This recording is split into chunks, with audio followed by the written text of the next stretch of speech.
عمر صاحب بسم اللہ الرحمن الرحیم. چلے ٹھیک ہے چلے جی چلے بسم اللہ کریں جی. بسم اللہ الرحمن الرحیم. سب سے پہلے تو میں رب العزت کا شکر گزار ہوں. اس کے بعد میں اپنے قائد اور دلوں پہ راج کرنے والے وزیر اعظم عمران خان صاحب کا اور پاکستان تحریک انصاف کے ساتھیوں کا جنہوں نے پرائم منسٹر کی اس پوزیشن کے لیے کنٹیسٹ کرنے کے لیے مجھ ناچیز کو نامزد کیا. آج ہم نے یہاں پہ اپنے ساتھیوں کے ہمراہ اپنے کاغذ نامزدگی دائر کر دی ہیں.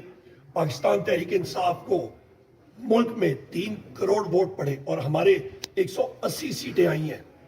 بدقسمتی کے ساتھ فارم 47 میں جو دھاندلا ہوا اس کی وجہ سے 94 ممبرز ہمارے اس وقت ہاؤس میں ہیں.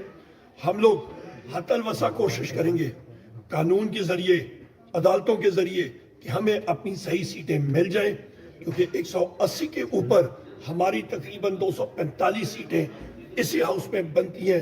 جس طرح کہ میرے ساتھی عامر ڈوگر صاحب نے کل فلور آف دا ہاؤس میں اپنی تقریر میں کہا تھا. اس کے لیے ہماری جدوجہد جاری رہے گی. ہم لوگوں کا موقف یہ ہے، ایک ہی چیز پاکستان تحریک انصاف ملک میں چاہتی ہے، آئین اور قانون کی بالادستی، ریاست مدینہ. یہی ہمارا موقف ہے، یہی ہمارا منشور ہے. اور اس کے ساتھ ساتھ سب سے اہم چیز ہمارے لیے یہ ہے کہ ہم لوگ اپنے محبوب قائد عمران خان صاحب کو، ان کی اہلیہ بشرا بی بی کو، جناب پرویز الہی صاحب کو، جناب مخدوم شاہ محمود قریشی صاحب کو، ہماری خواتین جو اس وقت پابند سلاسل ہیں ان کو، ہمارے مرد حضرات لیڈران اور ورکرز ہمارے سروں کے تاج جو پابند سلاسل ہیں ان کو ہم لوگ فل فور پابند سلاسل سے نکال کے اپنے خاندانوں کے پاس ہم لوگ ان کو یونائٹ کرا سکیں. اور یہاں پہ جو ممبرز الیکٹ ہوئے ہیں جن کے خلاف کیسز ہیں ان کو ہم لوگ عدالت کے ذریعے ختم کرا سکیں. جتنے میرے ساتھی یہاں پہ موجود ہیں ہم ساروں کے خلاف مختلف عدالتوں میں غلط اور جھوٹے کیسز اسی مسلم لیگ نون کی حکومت اور اسی شہباز شریف نے اور ان کے انٹیریئر منسٹر اور ان لوگوں نے کیے ہیں. اور آج یہ دعویدار ہیں اور اپنا غلط چہرہ، جمہوریت کا چہرہ دکھانا چاہ رہے ہیں. در حقیقت یہ لوگ جمہوری ہیں ہی نہیں، یہ لوگ فاشسٹ ہیں. اور فاشزم کا مقابلہ ہم لوگ ہر فورم پہ انشاءاللہ تعالیٰ کریں گے اور فتح حق اور سچ کی اور عمران خان کی ہوگی. جی دیکھیں، سب سے پہلے تو یہ ہے کہ ہم نے یہ فیصلہ کیا ہے کہ یہ الیکشن ایسے نہیں ہوں گے. اس کے لیے ہم نے ایک بنیادی جدوجہد کا ہم آغاز کر رہے ہیں. ہم پارلیمنٹ میں بھی اپنا پورا آواز اٹھا رہے ہیں. بیسک موقف تو عمر یونس صاحب نے بالکل واضح کر دیا ہے. ہمارا 3 نقطے جو ہے ہمارے بالکل واضح ہیں. سب سے پہلے ہم چاہتے ہیں کہ ملک میں سپریمیسی آف کنسٹیٹیوشن، آئین کی بالادستی. جب تک ملک آئین کے مطابق نہیں چلے گا، تمام ادارے اپنے آئین کی پیرامیٹرز میں کام نہیں کریں گے، یہ ملک آگے نہیں بڑھے گا. اور جس طرح یہ الیکشن ہوتے ہیں، الیکشن کے بعد جو ہے نا استحکام آتا ہے. لیکن ابھی صورتحال یہ ہے کہ جب الیکشن ہوا تو مزید عدم استحکام آیا. جو حکومت بنی ہے وہ حکومت نہیں ہے، وہ جاری ہے، وہ جاری مینڈیٹ ہے، وہ 47 کی پیداوار ہے.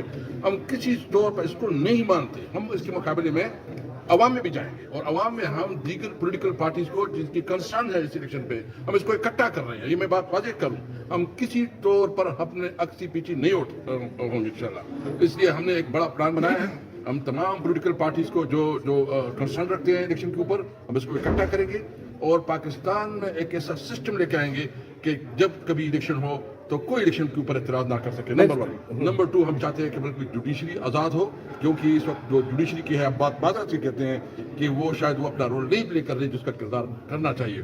ہم توقع رکھتے ہیں کہ جوڈیشری جو ہے نا، جس طرح ہائی کورٹ نے، اسلام آباد ہائی کورٹ نے ایک فیصلہ کر دیا ہے، ہم توقع رکھتے ہیں کہ اگر اس طرح کے فیصلے ہوں تو ملک میں آئین اور قانون کی بالادستی ہوگی.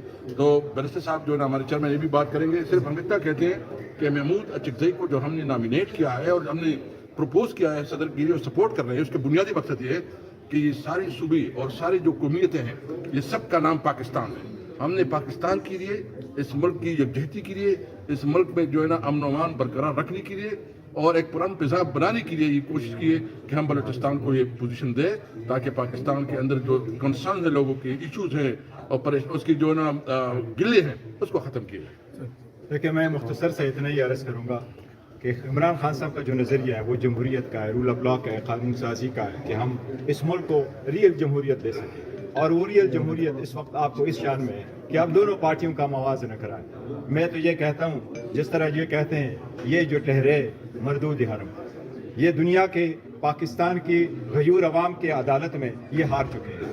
یہ بہانہ بنا کر کہ پارلیمان میں تو ضرور آئے ہیں لیکن آتے ہوئے یہ اپنا آخری حربہ استعمال کر بیٹھے. انہوں نے سارے عہدے ایک دوسرے میں ایسے بانٹے کہ ایک زرداری کو دے کر کے ایک ڈائننگ ٹیبل کے ارد گرد جمع ہونے والوں میں سارے عہدے دیے.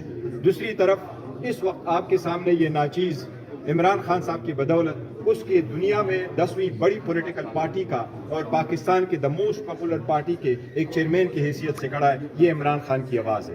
اور الحمدللہ فخر ہری پور، فخر کے پی کے اور فخر پارلیمان عمر ایوب خان صاحب کو انہوں نے چنا ہے کہ آپ میرے جو وزیر اعظم کے کینڈیڈیٹ ہیں. ہم ان کو یہی کہتے ہیں کہ اس کو کہتے ہیں جمہوریت. کل آپ لوگوں نے دیکھا ان کے پارلیمان میں ان کے 200 پہ ہمارے 100 باری تھے. ان میں سے عمران خان کا بانجا بھتیجا کوئی نہیں تھا. وہ جمہوریت کی اصل روح آپ نے دیکھی ہے. ہم پاکستان میں جمہوریت کی اصل روح کے لیے کوشش کر رہے ہیں کہ اسلام پاکستان کی جمہوریت اصل روح میں واپس آ جائے اس پارلیمان میں. میں سب سے التجا کروں گا کہ آپ نے اپنی ضمیر کے مطابق تو ووٹ دینا ہے. ایک مرتبہ اپنی ضمیر کے مطابق ووٹ دے دیں. آپ اس پارلیمان میں جس طریقے سے بھی انٹر ہوئے برمواز نہ کریں. ایک طرف آپ کے سامنے فرائڈ آپ پارلیمان صاحب کے ساتھ ہے، فخر پارلیمان عمر ایوب خان صاحب ہوں گے. دوسری طرف وہ جو جیلوں میں ہونے چاہیے تھے وہ لوگ آپ کے سامنے ہیں. میں ان کو کہتا ہوں منتخب کرائے تاکہ آپ کو اصل جمہوریت دے. البتہ پاکستان کے دشمنوں کو چاہے وہ اندرونی ہے وہ بیرونی ہے، ان کو ہمارا یہ کہنا ضرور ہے کہ پاکستان کی ریاست مضبوط ہے اور پاکستان کی دفاع کے لیے الحمدللہ ہم سب ایک ہیں. یہ بتائیے کہ آپ نے انہوں نے ابھی کہا کہ آپ کا جو مقابل امیدوار ہے اس کو اس وقت جیل میں ہونا چاہیے. تو کیا جس طرح یہ کہہ رہے ہیں کہ وہ اس وقت ملزم کو ڈکلیئر کر رہے ہیں، آپ کوئی کاغذات نامزدگی پہ اعتراض کر رہے ہیں شہباز شریف کے؟ یہاں پہ جو کاغذات نامزدگی ہوتی ہے وہ سمپل فارم ہے. کاغذات نامزدگی آپ چھوڑیں، سب سے بڑی کاغذ جو پروف ہے جس کو انگریزی میں کہتے ہیں اسموکنگ گن، وہ تو فارم 47 ہے جس کے اوپر وہ ہار چکے ہیں 35,000 کے ساتھ ایک لگا کے 1,35,000 کر کے. تو آروز نے فارم 47 کے ذریعے عوام کا مینڈیٹ چرایا. تو چور سب سے بڑا تو وہ ہوتا ہے جو کہ عوام کا مینڈیٹ چرا کے آئے. تو مسلم لیگ نون تو عوام کے مینڈیٹ کی چور ہے. اور یہ تو میں کل فلور آف دا ہاؤس پہ کہا کہ جناب جب چوری رات کو ہوتی ہے اور چور صبح کے وقت فجر کے وقت جا رہا ہوتا ہے وہ منہ نہیں دکھا سکتا. یہاں پہ مسلم لیگ نون کے اراکین جو ہیں یہ منہ چھپاتے پھر رہے ہیں اور ان کے چہروں سے پتہ لگ رہا ہے کہ انہوں نے عوام کا مینڈیٹ چرایا ہے. صاف ظاہر ہے. اور جس طرح میرے وردی کولیگ نے بتایا، بیرسٹر گور صاحب نے، چیئرمین صاحب نے، کہ ہمارے تقریباً 94 لوگ 100 ممبر جو ہیں وہ ان کے 100 ممبرز پہ حاوی تھے الحمدللہ. دیکھیں جہاں تک آپ کوشچن کر رہے ہیں اس کے کیسز کا، تو یہ ابھی بھی ان کے خلاف کیسز ہیں. یہ بری نہیں ہوئے عدالت سے. انہوں نے اپنے کیسز ختم کروائے، چاہے وہ دونوں بھائیوں میں سے کوئی بھی ہو، چاہے وہ چھوٹا ہو بڑا. دیکھیں وہ آبجیکشن. اچھا سر یہ بتائیے گا کہ اسد کیسر صاحب آپ نے اسپیکر کے الیکشن میں بھی حصہ لیا، آپ پرائم منسٹر کے الیکشن میں بھی حصہ لے رہے ہیں، پریزیڈنٹ کے الیکشن میں بھی آپ حصہ لے رہے ہیں. جب آپ اس تمام چیزوں کو لیجیٹیمیٹ کر رہے ہیں بہت اچھا تو پھر سوال. احتجاج کا کیا فائدہ؟ بہت اچھا کوشچن آپ کا جناب. اسی لیے میرے وردی کولیگ چیئرمین بیرسٹر گور صاحب نے اور مرنا چیز نے، ہم نے فلور آف دا ہاؤس پہ پروٹیسٹ کے طور پہ پوائنٹ آف آرڈر اٹھایا.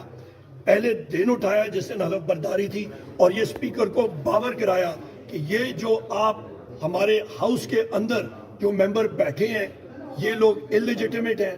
فارم 47 کی پیداوار ہے، ہاؤس انکمپلیٹ ہے اور اس کے بعد نہ اسپیکر کا الیکشن ہو سکتا ہے نہ ڈیپٹی اسپیکر کا ہو سکتا ہے. اور بیرسٹر گوہر صاحب نے مثالیں بھی دی، امریکہ کی مثال دی، برطانیہ کی مثال دی کہ کتنی دیر تک پارلیمنٹ جو ہے وہ التوا کا شکار رہی، مطلب الیکشن التوا کا شکار رہا جب تک ہاؤس کمپلیٹ نہ ہوا. تو یہاں پہ ہم نے فلور آف دا ہاؤس پہ جو ہمارا قانونی حق ہے وہ ہم نے پوری طرح. اسد کیسر صاحب آپ کے اسپیکر بھی رہے ہیں، اب اس ایوان کا ماحول کس طرف جاتا آپ کو دکھائی دے رہا ہے اور ملک کا ماحول کس طرف؟ دیکھیں سب سے پہلے تو یہ ہے کہ یہ پارلیمنٹ ہوتی ہے کہ آپ وہاں اپنا نظر اٹھاتے ہیں، اپنی بات کرتے ہیں. یہ پارلیمنٹ ہوتی ہے کہ وہاں پہ احتجاج کرتے ہیں. آپ دیکھ رہے ہیں کہ پنجاب میں جو کچھ ہوا ہمارے ورکر کے ساتھ، ہمارے لوگوں کے ساتھ، جس طرح ظلم کا انتہا کی گئی، اور مطلب وہاں ہمارے بارے میں وہاں بھی ہم کوشش کر رہے ہیں. لیکن پارلیمنٹ میں ہم اپنا قانونی جنگ بھی لڑیں گے، ہم اپنا پروٹیسٹ بھی کریں گے اور اپنی آواز بھی اٹھائیں گے، ڈیبیٹ بھی کریں گے. ہمارا کام یہ ہے کہ ہم اپنا کل جو ہم نے دیکھا ہے، ہم نے پورا احتجاج بھی کیا, اپنی بات بھی کی ہے, تو ہم بات بھی کریں گے, احتجاج بھی کریں گے. یہ قانونی, آئینی اور پارلیمانی طریقہ ہے. آپ یہ بتائیے گا کہ ابھی آپ نے کہا ہے کہ ووٹ صحیح حقدار کو دیں, ان کا ضمیر جاگ جائے اور صحیح حقدار کو ووٹ دیں. یہ آپ ووٹ کس سے ڈیمانڈ کر رہے ہیں؟ کیا وزیر اعظم کے ووٹ کے لیے آپ دیگر کیا آپ دیگر امیدواروں سے جو پارٹیز ہیں ان سے ووٹ لینے جا رہے ہیں؟ ہم ان کی لیجیٹیمیسی تو ان کی مانتے ہی نہیں ہے. لیجیٹیمیسی ان کی مانتے ہی نہیں ہے کہ وہ پارلیمان میں آئے. تو ہم نے کل بھی کہا ان کو کہ یہ ٹریس پاسر ہے, یہ sneak into the parliament کر چکے ہیں. پارلیمنٹ ان لوگوں کی جگہ ہے جن کے پاس پبلک مینڈیٹ ہو, یہی جمہوریت ہے. Thank you very much sir.